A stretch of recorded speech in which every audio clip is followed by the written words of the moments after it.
저희가 지난 시간에 이제 살펴본 본문 마가복음 5장 21절부터 43절 말씀은 예수님께서 이 가버나움에서 혈루병을 앓던 여인을 고치시고 또 죽었던 회당장의 딸 야이로의 딸을 살리시는 사건을 전해 주었습니다.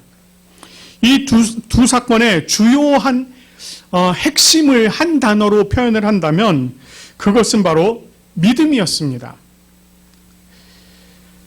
그들과 함께 계시는 예수님께서 그들에게 믿음을 강조하셨습니다.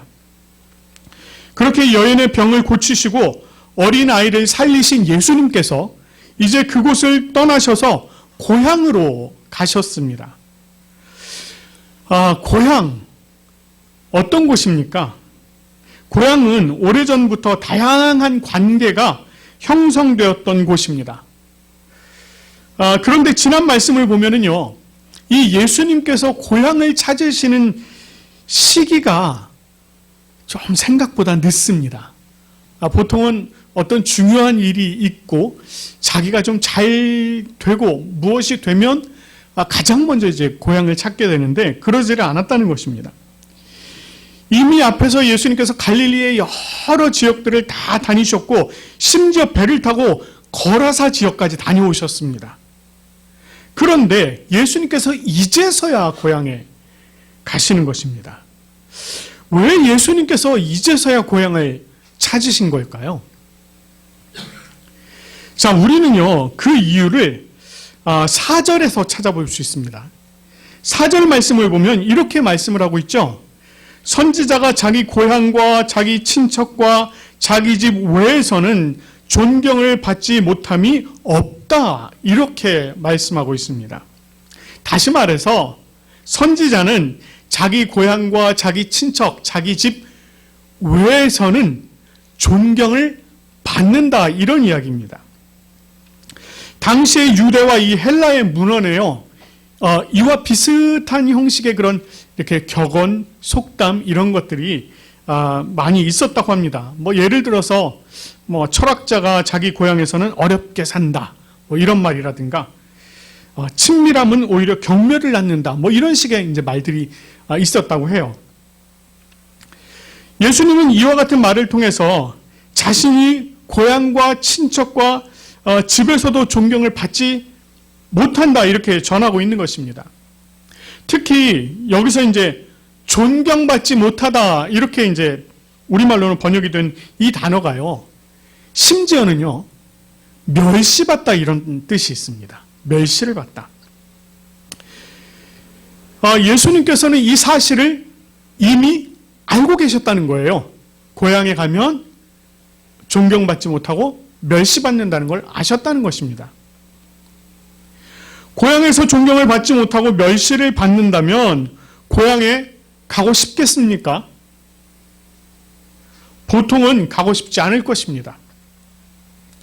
더구나 자신을 멸시하는 사실을 미리 알고 있었다면 더더욱 그럴 것입니다. 그럼에도 불구하고 예수님께서 그 고향을 찾으신 이유는 무엇일까요? 자, 그 이유를요, 1절에서 이렇게 이야기하고 있습니다. 거기를 떠나 고향으로 가시니라. 거기를 떠나 고향으로 가시니라. 이 구절 속에서 찾아볼 수 있습니다. 자, 여기서는 아주 일반적이지만 굉장히 특별한 단어 두 개가 사용이 되고 있습니다. 하나는 떠나다, 또 다른 하나는 가시다, 뭐 가다 또는 오다 이런 말입니다. 여기서 이 떠나다라고 하는 이 동사는요, 있던 곳에서 나오다 이런 뜻입니다. 밖으로 나오다, 있던 곳에서 밖으로 나오다 이런 뜻이에요.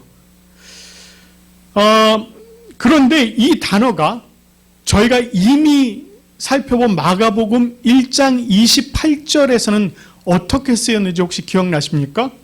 예수의 소문이 퍼지더라. 바로 퍼지더라라는 그 소문이 퍼지더라라는 단어로 쓰였습니다. 자, 그러면 1절에서 말하는 예수님께서 계시던 그곳이 어디였습니까? 바로 혈루증을 앓던 여인을 고치신 곳, 죽었던 그 야이로의 딸을 살리신 곳, 즉 예수님을 믿는 믿음이 있었던 곳, 많은 사람들이 예수님을 믿는 그 믿음이 있었던 곳에서 예수님이 나오셨다는 거예요. 이 말을 달리 표현하면 그곳으로부터 예수 그리스도의 소문이 밖으로 퍼져나갔다, 이 소리입니다. 그리고 복음이신 예수님이 고향으로 가셨습니다.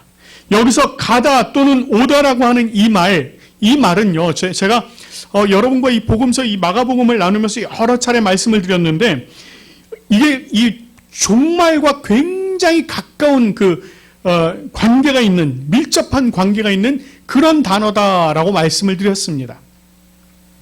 그래서 예수님이 고향으로 가시다라고 하는 그 뜻은 예수님께서 현재적으로 고향에 임하셨다라는 말인데, 그런데 다른 의미로 말하자면 고향에 종말과 더불어 예수님께서, 복음이신 예수님께서 현재적으로 그곳에 임하셨다, 이런 의미가 됩니다. 결국 이 내용들을 종합을 해보자면 이런 것입니다. 믿음의 대상이자 복음의 실체이신 예수 그리스도께서 자신의 고향에 종말과 더불어 현재적으로 복음을 가지고 임하셨다라고 하는 의미인 것입니다. 즉 그 땅에 참된 복음을 전하기 위하셨다는 것입니다. 결국 그 땅에 복음을 들고 들어가셨다는 것은 그 땅에 거주하고 있는 이들에게 너희가 이 복음을 받아들이고 믿음을 가져라, 믿어라 라고 하는 그런 것을 종용하시기 위한 것이었습니다. 이 내용이 우리에게 시사하는 바가 뭘까요? 그것은 종말의 때인 오늘날도 복음의 소식은 여전히 퍼져나가고 있고, 그 복음의 본체이신 예수님께서 지금도 현재적으로 우리와 함께 계신다는 사실입니다. 그곳이 교회 밖이었든 교회 아니었든, 믿는 자가 있는 곳이든 믿지 않는 자가 있는 곳이든 상관없습니다.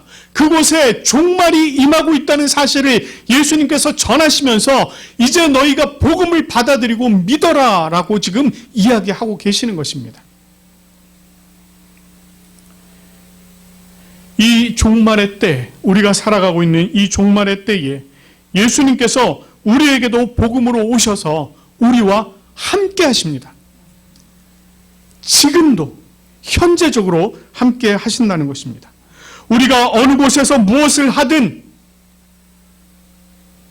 그 곳에, 그 시간에 동시에 함께 계신다는 것입니다.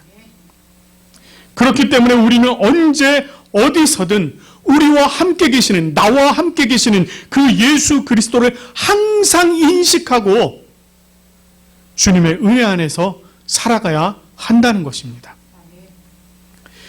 자, 예수님께서 이렇게 고향에 찾아오셨음에도 불구하고 고향 사람들은 예수님을 존경하지 않았습니다.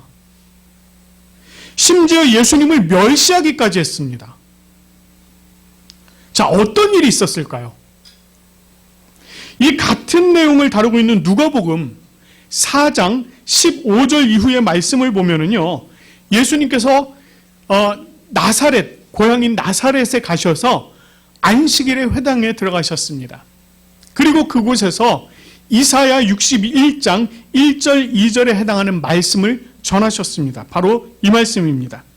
주의 성령이 내게 임하셨으니 이는 가난한 자에게 복음을 전하게 하시려고 내게 기름을 부으시고 나를 보내사 포로된 자에게 자유를, 눈먼 자에게 다시 보게 함을 전파하며 눌린 자를 자유롭게 하고 주의 은혜의 해를 전파하게 하려 하심이라. 이 말씀을 전하시고 그 회당에 있는 이들에게 무엇이라고 말씀을 하셨느냐면, 이 글이 오늘 너희 귀에 응하였느니라, 즉 성취되었느니라, 이렇게 말씀을 하셨습니다. 자, 이 말을 들은 사람들 반응이 어땠습니까? 이 사람들이 놀라서는 이렇게 말합니다. 이 사람이 어디서 이런 것들을 얻었느냐? 이 사람이 받은 지혜와 그 손으로 이루어지는 이 권능은 도대체 어찌 됨이냐? 이렇게 얘기를 합니다. 자, 이 말, 이 사람들이 한 이 말, 예수님께서 지혜와 권능이 있다는 것, 그리고 자기들 눈앞에서 그 권능을 펼치셨다는 것을 자기들의 입으로 지금 인정하고 있는 것입니다. 그런데 이렇게 자신들의 입으로 그것을 인정하면서 곧바로 뭐라고 이야기하는지 아십니까? 이 사람이 마리아의 아들 목수가 아니냐? 야고보와 요셉과 유다와 시몬의 형제가 아니냐? 그 누이들이 우리와 함께 있지 아니하냐? 이렇게 얘기해요. 지금 이 사람들이 하는 이 말은요, 사실 예수님을 굉장히 깔보고 멸시하는 말입니다. 자, 그렇다면 이 고향 사람들이 어떤 이유에서 예수님을 존경하지 않고 심지어 멸시까지 했느냐? 그 이유가 되는 말이 바로 조금 아까 나온 마리아의 아들 목수라고 하는 단어 속에 다 포함이 되어 있습니다. 자, 당시에요, 이렇게 누구누구의 아들이라고 표현하면 반드시 그 누구의 이름을 넣었을까요? 아버지의 이름을 넣었습니다. 아버지의 이름. 심지어 아버지가 죽고 없어도 아버지의 이름을 넣었습니다. 어머니의 이름을 안 넣었다는 거예요. 이것은 유대 전통에 아예 어긋나는 일이었습니다. 그런데도 불구하고 지금 이 사람들이 뭐라고 얘기하느냐면 마리아의 아들 이렇게 표현하고 있어요. 이것은 마치 어떤 의미가 있느냐면 여인이 하지 말아야 할 행위를 해서 낳은 자식이라는 의미가 포함이 되어 있다는 것입니다. 그러니까 예수님을 그렇게 여겼다는 거예요. 그런데다가 목수라고 하는 직업입니다. 오늘날이야 그렇지 않습니다만은요. 이 당시에는 이 배웠다는 사람들은 노동으로 먹고 사는 사람들 다 비천하게 여겼습니다. 그런데 자신들이 비천하게 여기고 조소 섞인 목소리로 이렇게 부르는 그 목수 청년이 유다의 배운 학자들, 제사장들, 바리새인들, 서기관들이나 알 법한 그 이야기를 자신들의 앞에서 선포하는 그 모습을 보고 놀란 것입니다. 그럼에도 불구하고 그것을 인정하지 못하겠다는 거예요. 그래서 마리아의 아들 목수라는 이름으로 그 말로 예수님을 깔보는 것입니다. 근데 그렇게 단순히 예수님을 그냥 멸시만 하였을까요? 아니요. 오늘 본문 말씀을 보면 뭐라고 얘기하느냐면 그들은 예수님을 배척하였다라고 3절 말씀을 통해서 전하고 있습니다. 예수님을 배척했다고 그래요. 이 배척하다라고 하는 이 단어가 이 헬라어로 스칸달리조라고 하는 말입니다. 이게 따돌리거나 거부하여 밀어내는 행위를 이야기합니다. 그런데 영문에서는 이 말을 공격하다 이렇게 번역하기도 합니다.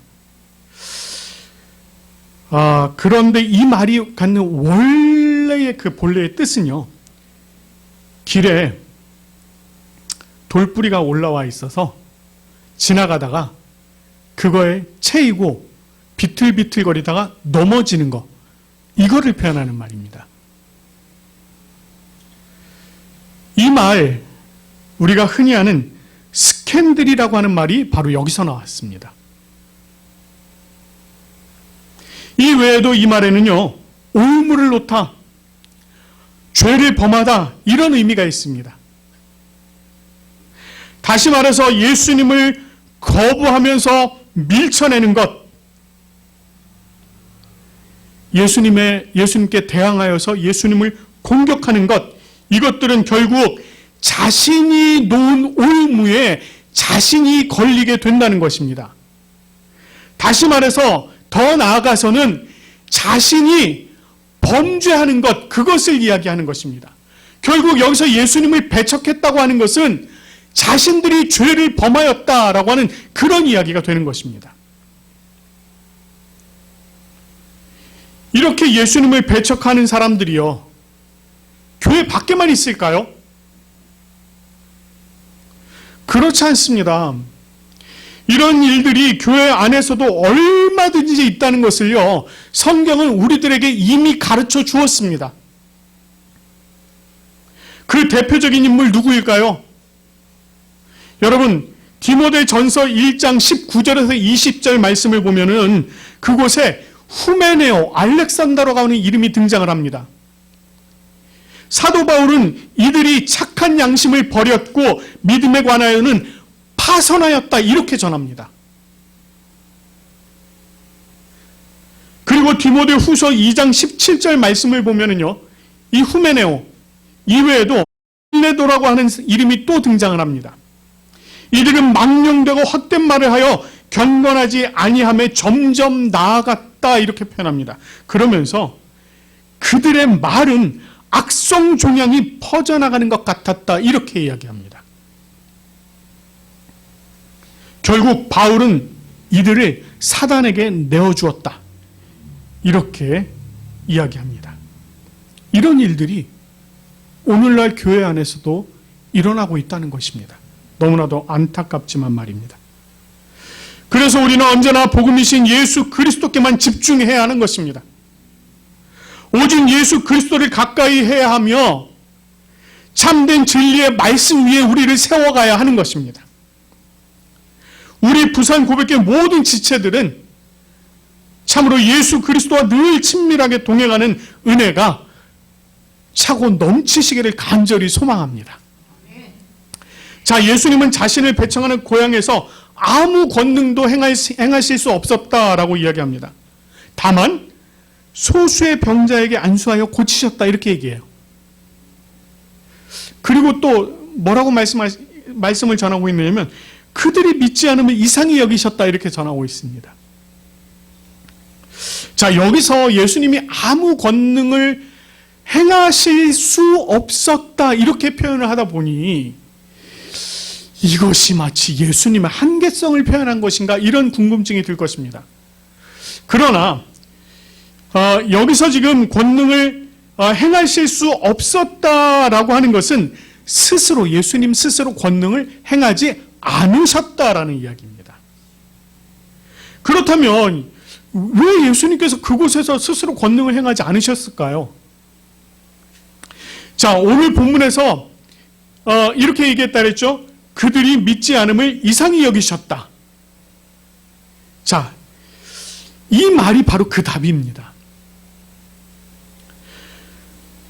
그런데 이 누가복음 4장 25절부터 27절의 내용을 빌려서 보면 이렇게 말씀을 하십니다. 내가 참으로 너희에게 이르노니 엘리야 시대에 하늘이 3년 6개월간 닫히어 온 땅에 큰 흉년이 들었을 때에 이스라엘에 많은 과부가 있었으되 엘리야가 그중 한 사람에게도 보내심을 받지 아니하고 오직 시돈 땅에 있는 사렙다의 한 과부에게 뿐이었으며, 또 선지자 엘리사 때에 이스라엘에 많은 나병 환자가 있었으되 그 중에 한 사람도 깨끗함을 받지 못하고 오직 수리아 사람 나아만 뿐이었느니라. 이 말씀 무슨 의미일까요?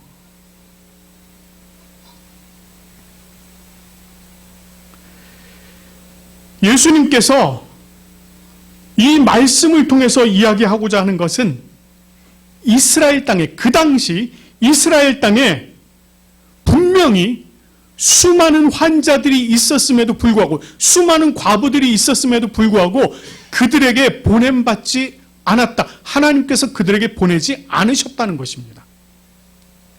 대신에 누구에게 보냈다고요? 간절한 소망, 간절한 믿음이 있는 이방 사람에게 보내셨다는 것입니다. 그 한 사람에게. 이스라엘에 수많은 사람들이 있었지만 예수 그리스도를 믿지 않는 그들에게는 하나님께서 보내지 않으셨다는 것입니다. 다시 말해서 예수님께서 고향에 오셨지만 믿지 않는 그 수많은 사람들 앞에서 권능을 스스로 행하지 않으셨다는 것입니다.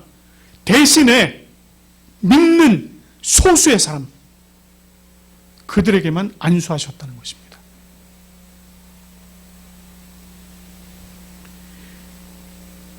이 말씀을 우리가 되새겨보면 오늘날 우리 교회의 모습들도 마치 이런 일들이 있다는 것입니다. 오늘날 교회를 돌아보면 예수님의 권능이 점점 희박해져 가는 것 같습니다. 왜 그런 일이 있을까요? 어느 때부터인가 교회 안에 인본주의적이고 물질주의적인 그러한 사상이 물밀듯이 밀려 들어오면서 성소들의 시선이 주님이 아닌 다른 것에 빼앗기는 일들이 많아졌다는 것입니다. 굳이 주님께서 다스리지 않아도 그저 사람들이 모여서 잘 다스리는 것 같고, 굳이 주님께 간구하지 않아도 너무 풍요로워졌습니다. 교회는 점점 예수 그리스도의 이름이 아니라 자기 자신들의 이름을 내며 살아가기 시작했다는 것입니다. 더 나아가서 주님의 무한한 전능성, 그 전능성을 신학이라고 하는 틀 안에 가두어서 부분적으로만 전능한 분으로 만들어버렸습니다.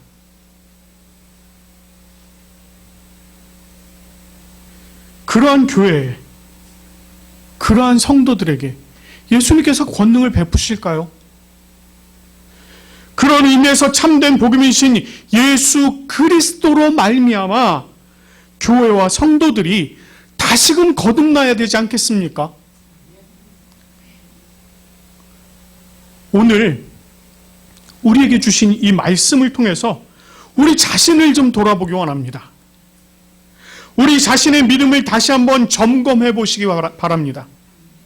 예수님을 배척한 예수님의 고향 사람들이 아닌 간절한 믿음을 가진 이방 사람, 그 소수의 병자들과 같이 오직 참 복음이신 예수 그리스도를 믿고 예수님과 매일 동행하며 주님께서 베푸시는 은혜 속에 살아가는 그 복이 저와 여러분들의 삶 속에 늘 함께 하시기를 간절히 소망합니다. 우리 함께 기도하도록 하겠습니다.